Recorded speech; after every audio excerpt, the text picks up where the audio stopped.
What was the most intense experience that you had with the Holy Spirit?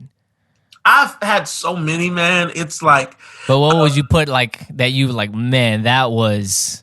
well, that it was really after that encounter. Yeah.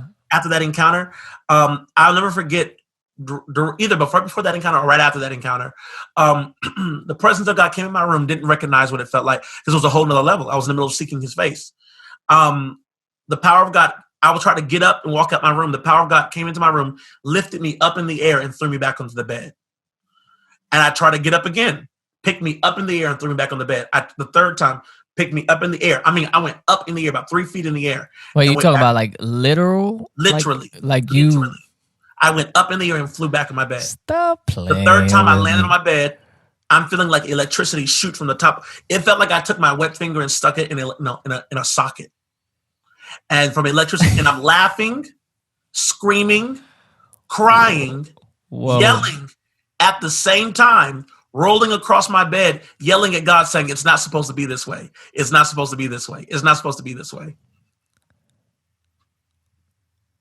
How old were you? I'm sorry? How old were you when this happened? I was 18. Wow. Picked you up 3 times. Picked me up. Another time during that same, like that entire summer afterwards where I was visited by the Lord, the Lord would come into my room the same time every night. I wouldn't see him, but I would feel like I would hear his footsteps. One time he sat on the bed next to me. I literally felt someone sit on the bed next to me and put his hand on my back. I got real scared when that happened. That was really scary. I was like, oh my God. I was like, okay, that's enough. Thanks. Let's do morning meetings. I went on a 21-day fast one time, and I couldn't say the word Jesus without being pinned to the floor. Wow. I'm like on the third day of my fast, I said, and the power of God hit me so hard and laid me across the floor, and I could not move like for about 2 to 3 hours. Wow.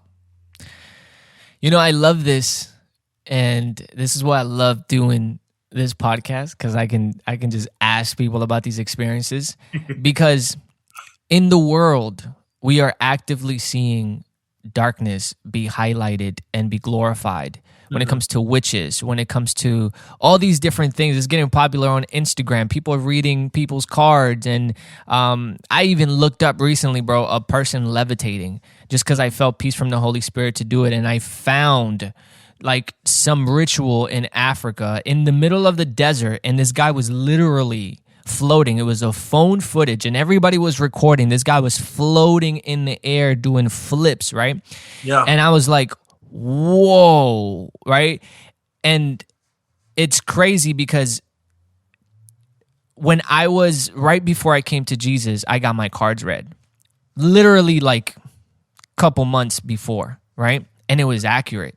Right, there was like some things that were very accurate. And I was like, "Oh, this is real." And then when I came to church, the King of the Nations, there was a sermon that a pastor was talking about the different sources of power, right? And that one is an imitation, and the other one is the real thing. Yeah. And so to hear you even say, "Man, the Lord lifted me up," that is the real thing, not the imitation of what we're seeing in these, in witchcraft. Right. Which is, I'm blown away.